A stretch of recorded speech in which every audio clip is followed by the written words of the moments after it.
नमस्कार, मेरे चैनल में आपका बहुत बहुत स्वागत है। और आज इस वीडियो में हम सल्फर होम्योपैथिक दवा के फायदे और उपयोग के बारे में जानेंगे। यह अनेक कार्य साधक औषधि है, तो हम सल्फर के शारीरिक, मानसिक और कुछ व्यापक लक्षणों की चर्चा करेंगे। वीडियो को पूरा अवश्य देखें ताकि आप पूरी तरह से समझ पाए। तो आइए समझते हैं। सबसे पहले सल्फर के शारीरिक लक्षण को देख लेते हैं। इसका रोगी दुबला पतला होता है, सीधा नहीं चल सकता, कुबड़ों की तरह झुक कर चलता है, शरीर के कोने निकले दिखाई देते हैं, हड्डियां उभरी हुई, बूढ़ों की तरह गर्दन नीचे किया चलता है, शरीर पुष्ट नहीं होता, हाथ पांव दुबले होते हैं, रोगी का हाजमा भी ठीक नहीं होता, पोषण क्रिया के विकार के कारण रोगी निर्बल होता है। जब व्यक्ति घर से बाहर नहीं निकलता, घर में बैठा रहता है, अपने कमरे में बंद पड़ा पुस्तकों का कीड़ा बन जाता है, खुली हवा में चलता फिरता नहीं, व्यायाम नहीं करता, तब उसकी ऐसी हालत हो जाती है कि जो कुछ भी खाना खाता है उसके शरीर का ठीक तरह से पोषण नहीं हो पाता। वह पतला हो जाता है, चलता भी झुका हुआ, बैठता भी झुका हुआ, टिक कर एक स्थान पर खड़ा नहीं रह सकता। परंतु पतले होने का यह मतलब नहीं है कि मोटे व्यक्तियों के लिए यह औषधि नहीं है। सल्फर के रोगी के लिए एक जगह टिक कर खड़ा ना हो सकना बहुत बड़ा मुख्य लक्षण है। तो सल्फर के कुछ शारीरिक लक्षण के मैंने बारे में बताया। दुबलेपन में फास्फोरस से मैं सल्फर की तुलना कर देता हूं, क्योंकि दुबलापन सल्फर में भी है और फास्फोरस में भी है। सल्फर औषधि तथा फास्फोरस दुबलेपन में एक दूसरे से मिलते जुलते हैं। दोनों पतले दुबले, कंधे झुकाकर चलने वाले हैं। दोनों के लिए एक जगह टिककर खड़े रहना कठिन है। दोनों का चेहरा बड़ा कोमल दिखता है। दोनों रक्तहीन होते हैं। डॉक्टर नैश कहते हैं कि सल्फर और फास्फोरस इन दोनों में इतनी समानता है कि अगर फास्फोरस में भी सोरा दोष इतना प्रबल होता जितना प्रबल यह सल्फर में है, तो ये दोनों एक दूसरे के इतने नजदीक होते कि इन्हें अलग अलग समझना ही कठिन हो जाता।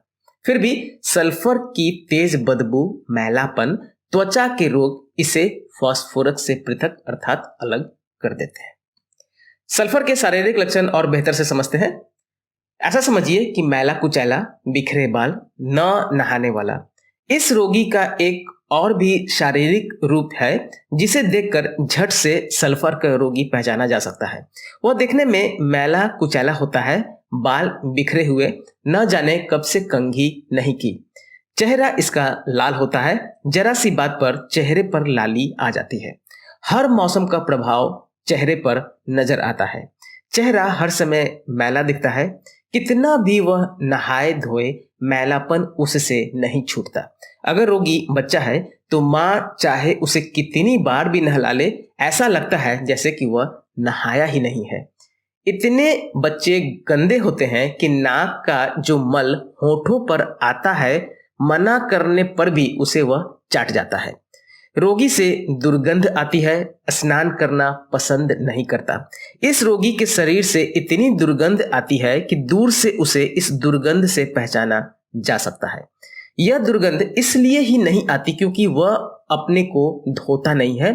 वह अपने को कितना ही क्यों न धोए, यह दुर्गंध उसका पीछा नहीं छोड़ती।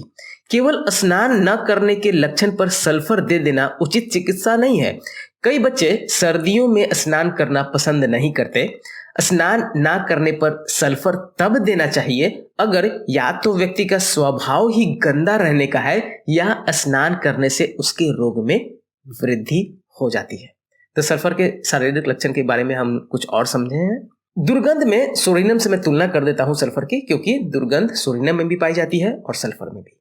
जहां तक दुर्गंध और त्वचा के रोगों का संबंध है, सल्फर और सोडियम जो है होम्योपैथिक मेडिसिन एक ही कोटि में आते हैं।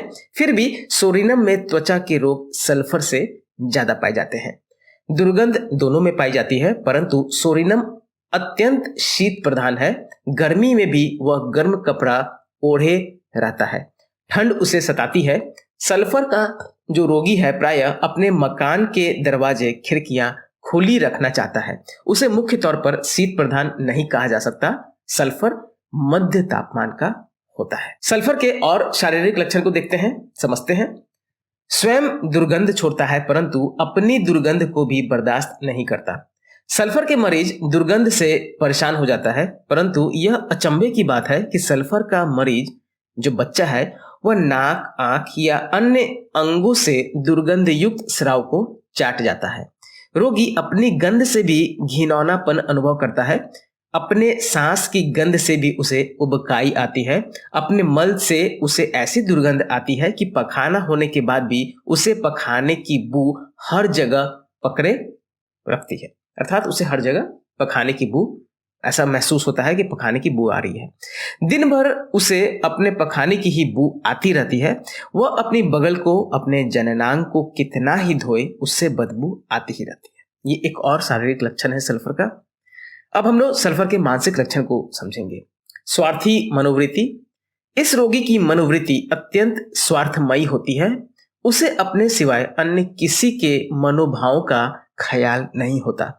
वह जो कुछ भी सोचता या करता है अपने ही फायदे के लिए करता है। किसी के प्रति कृतज्ञता प्रकट करना उसके स्वभाव का अंग नहीं है। स्वार्थ वृत्ति का चरित्रगत लक्षण है सल्फर। तो सल्फर के कुछ मानसिक लक्षण को समझ लिए, और भी हम सल्फर के मानसिक लक्षण को समझते हैं।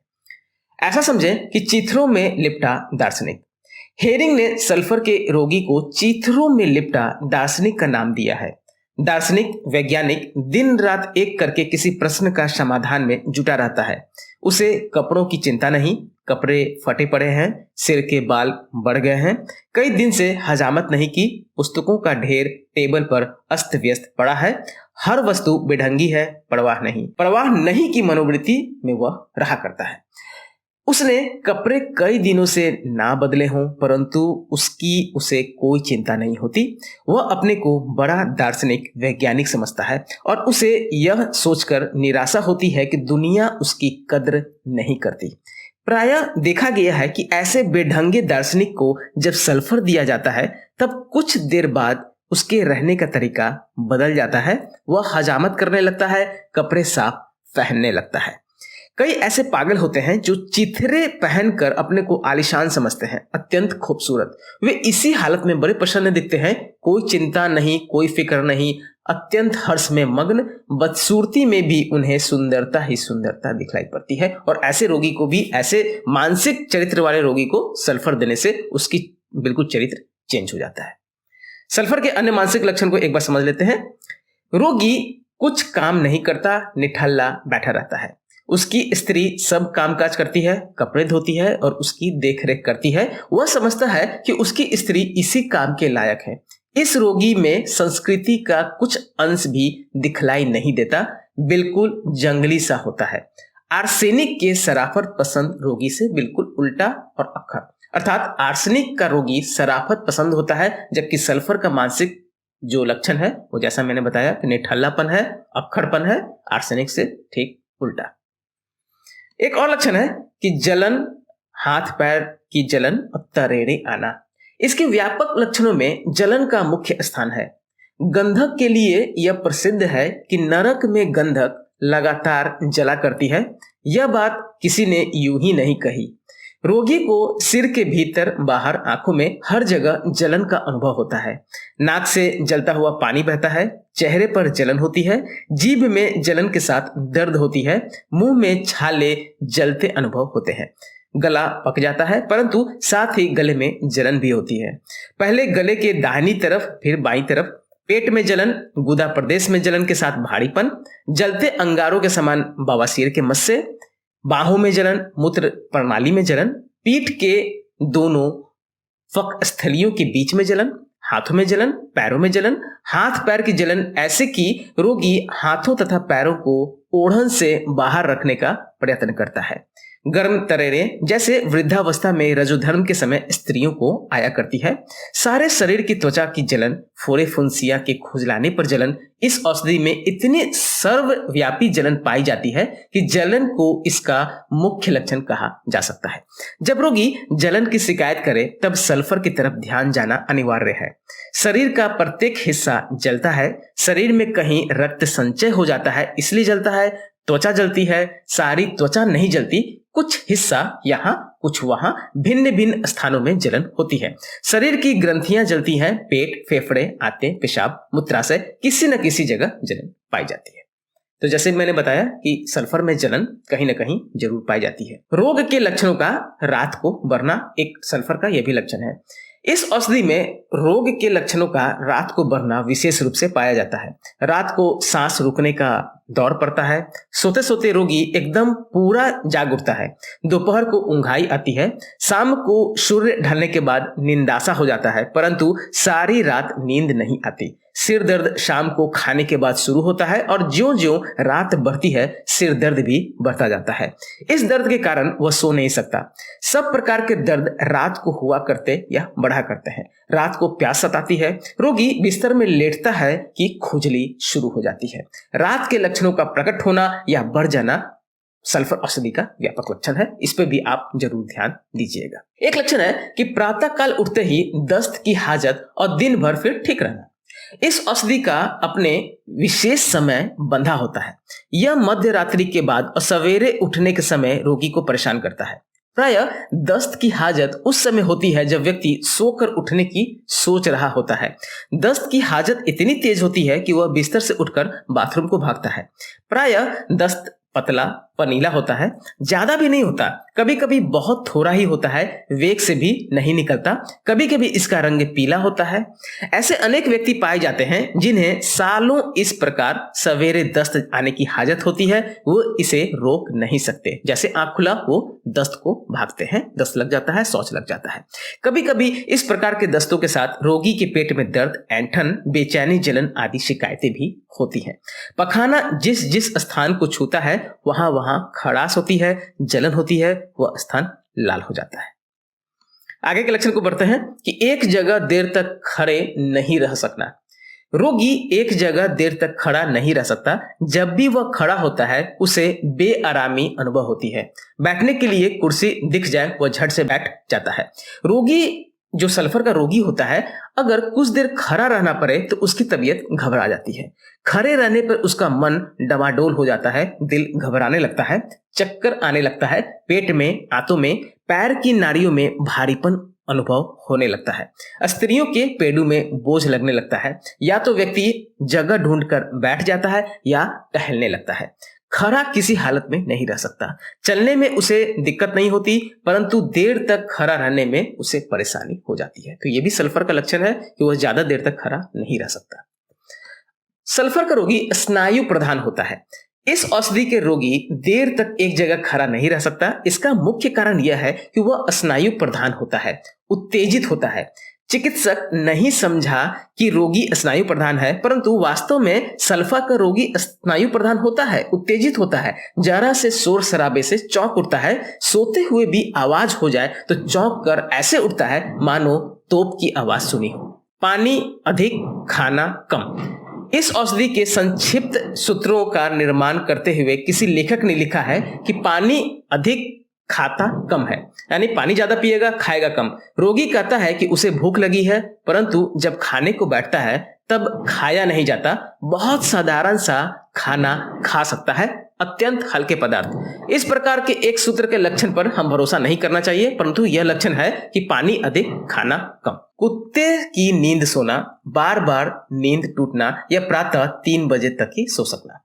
सल्फर औषधि का व्यक्ति कुत्ते सी नींद सोता है, झट जाग जाता है, फिर सो जाता है। नींद स्वप्नों से भरी रहती है। स्वप्न बड़े स्पष्ट होते हैं, सजीव। रात्रि के प्रथम प्रहर में उसे निद्रा आ घेरती है। प्रायः सवेरे 3 बजे तक सोता है, परंतु 3 बजे के बाद नींद टूट जाती है या बेआरामी की नींद आती है या बिल्कुल नहीं आती। वह देर तक सोना चाहता है, दिन निकलने तक सोना चाहता है, सूरज की रोशनी ना निकले वह सोता रहे यह चाहता है। और अगर 3 बजे के बाद उसे नींद आ जाए तो गहरी नींद आती है, उठाए नहीं उठता, सवेरे देर तक सोते रहना चाहता है। यह समय ऐसा होता है जब अगर नींद आ जाए तो इस नींद में उसे आनंद आता है, वह स्वप्न रहित निद्रा होती है। नक्सवोमी का रोगी भी 3 बजे के बाद ही सोता है। तो ऐसा समझे कि जो सल्फर का रोगी है उसका नींद कुत्ते सा नींद होता है, थोड़ा देर में टूट जाता है, और अगर जब वो सो रहा हो उसे हल्का भी आहट होगा तो उससे भी उसका नींद बिल्कुल खुल जाता है। अब सल्फर के शक्ति और प्रकृति की बात करें तो प्रारंभ करने के लिए 12 शक्ति बहुत उपयुक्त है। उसके बाद चिकित्सक को ऊपर नीचे सोच समझकर पोटेंसी को बढ़ाया घटाया जा सकता है। पुराने रोगों में सल्फर 200 शक्ति काफी अच्छी मानी जाती है। फोरे फुंसियों के लिए निम्न शक्ति। यह अनेक कार्य साधक औषधि है। इस विषय में डॉक्टर कैंट लिखते हैं कि मानव को जितने भी रोग हो सकते हैं वे सब इसमें पाए जाते हैं और चिकित्सक समझ सकता है कि उसे किसी अन्य औषधि की आवश्यकता ही नहीं है, परंतु ऐसा समझना भी भूल है। सल्फर मुख्य तौर पर गर्म प्रकृति के रोगी के लिए है, परंतु इसका रोगी मध्य तापमान पसंद करता है। यह नहीं कहा जा सकता कि शीत प्रकृति के रोगियों को सल्फर नहीं दी जानी चाहिए। शीत प्रकृति के अनेक रोगियों के लिए भी यह उतने ही लाभप्रद है जितनी उष्ण प्रकृति के रोगियों के लिए। Sulphur mother tincture, sulphur 30, sulphur 200, sulphur 1000 अर्थात 1 m, सल्फर 6CS, 3CS सब मार्केट में उपलब्ध है। इसका जैसे जैसे मैंने बताया वैसा उपयोग कर सकते हैं। शुरुआत में आप 12 शक्ति से उपयोग कर सकते हैं। फोरे फुंसियों और स्किन प्रॉब्लम में आप निम्न शक्ति से स्टार्ट करें और बहुत क्रॉनिक बीमारी है तो 1 m से भी शुरू किया जा सकता है। इसके लिए आप अच्छे चिकित्सक से ही परामर्श लें, क्योंकि यह सल्फर औषधि है, कभी कभी एग्रीवेट भी होता है, खासकर स्किन प्रॉब्लम में तो एग्रीवेट होता ही है। अगर मेरी वीडियो पसंद आई हो तो प्लीज़ मेरे वीडियो को लाइक करें, मेरे चैनल को सब्सक्राइब करें और शेयर करना ना भूलें ताकि दूसरे भी लाभ प्राप्त कर सकें।